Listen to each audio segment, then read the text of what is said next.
ఇక హెచ్సియు భూ వివాదానికి వస్తే 2074లో హెచ్సియు స్థాపించబడినప్పుడు అప్పటి ప్రభుత్వం సుమారు 2300 ఎకరాల భూమిని కేటాయించింది.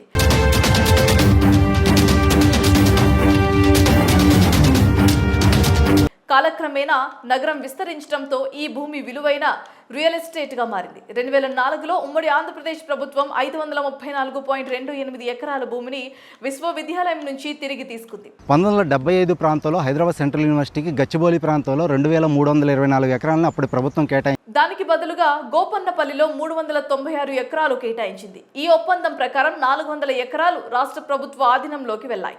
21 సంవత్సరాల క్రితం ఈ 400 ఎకరాలకు ఐఎంజీ అకాడమీకి ఉమ్మడి ఆంధ్రప్రదేశ్ ప్రభుత్వం కేటాయించింది.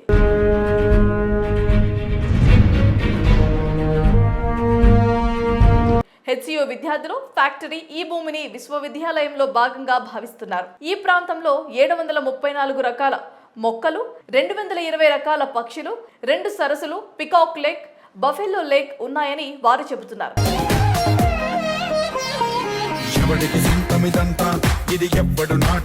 దీని కాంక్రీట్ జంగిల్ గా మార్చడం సరికాదని వాళ్ళు ఆందోళన వ్యక్తం చేస్తున్నారు. తెలంగాణ ప్రభుత్వం ఈ భూములు తమ పరిధిలోకి వస్తాయని స్పష్టం చేసింది.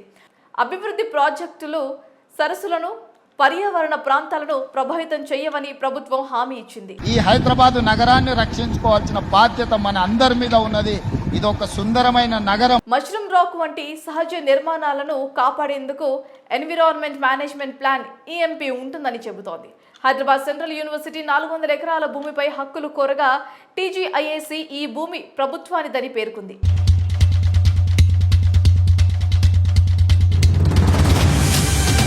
ఈ వివాదంపై విద్యార్థులు ఆందోళనలు, ర్యాలీలు నిర్వహిస్తున్నారు. కొంతమంది నిరసనకారులను పోలీసులు అరెస్ట్ చేశారు. ఈ వివాదం ప్రస్తుతం కోర్టు పరిధిలో ఉంది. హెచ్సియు భూముల అన్యాక్రాంత నిర్ణయాన్ని ప్రభుత్వం వెనక్కి తీసుకోవాలంటూ పెద్ద ఎత్తున ఉద్యమం అయితే మొదలైంది. హైదరాబాద్ సెంట్రల్ యూనివర్సిటీ హెచ్సియు భూములను కాపాడాలని కోరుతూ విద్యార్థులంతా ఉద్యమ బాట పట్టారు. విద్యార్థుల ఆందోళనలు, అరెస్టులతో ఇక్కడ ఉద్రిక్త వాతావరణం అయితే ఏర్పడింది. అలాగే మరోవైపు ప్రభుత్వం ఈ యూనివర్సిటీ పరిధిలో దాదాపు 400 ఎకరాల అడవిని అభివృద్ధి పేరుతో నాశనం చేస్తున్నారని, 100 ఎకరాల్లో ఉన్న చెట్లను మొత్తం కొట్టేస్తే అక్కడ నివసించే పక్షులు, జంతువులు ఏమైపోతాయని ప్రశ్నిస్తున్నారు.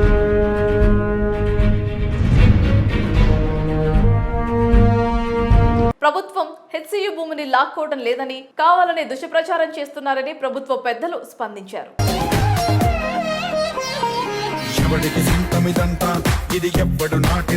ఇక హెచ్సియు భూ వివాదానికి వస్తే 2074లో హెచ్సియు స్థాపించబడినప్పుడు అప్పటి ప్రభుత్వం సుమారు 2300 ఎకరాల భూమిని కేటాయించింది.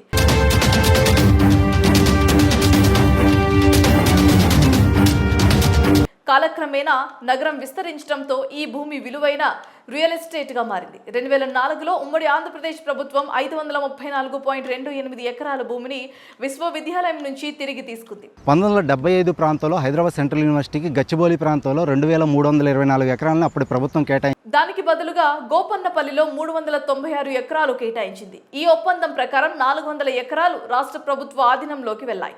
21 సంవత్సరాల క్రితం ఈ 400 ఎకరాలకు ఐఎంజీ అకాడమీకి ఉమ్మడి ఆంధ్రప్రదేశ్ ప్రభుత్వం కేటాయించింది.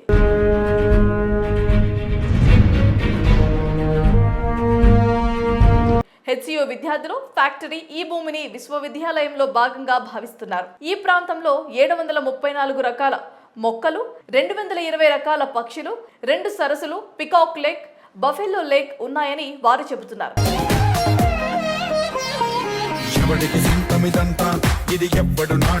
దీని కాంక్రీట్ జంగిల్ గా మార్చడం సరికాదని వాళ్ళు ఆందోళన వ్యక్తం చేస్తున్నారు. తెలంగాణ ప్రభుత్వం ఈ భూములు తమ పరిధిలోకి వస్తాయని స్పష్టం చేసింది.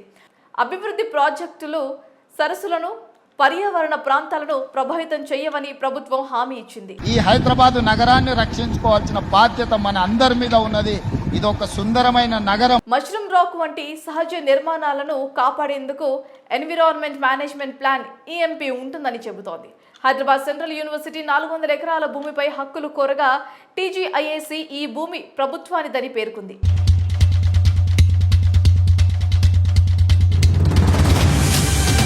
ఈ వివాదంపై విద్యార్థులు ఆందోళనలు, ర్యాలీలు నిర్వహిస్తున్నారు. కొంతమంది నిరసనకారులను పోలీసులు అరెస్ట్ చేశారు. ఈ వివాదం ప్రస్తుతం కోర్టు పరిధిలో ఉంది. హెచ్సియు భూముల అన్యాక్రాంత నిర్ణయాన్ని ప్రభుత్వం వెనక్కి తీసుకోవాలంటూ పెద్ద ఎత్తున ఉద్యమం అయితే మొదలైంది.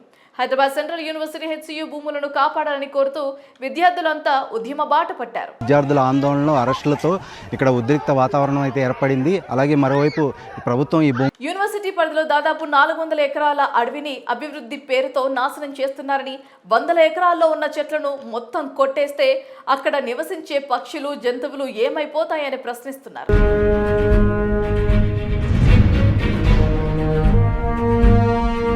ప్రభుత్వం HCU భూమిని లాక్కోవడం లేదని, కావాలనే దుష్ప్రచారం చేస్తున్నారని ప్రభుత్వ పెద్దలు స్పందించారు.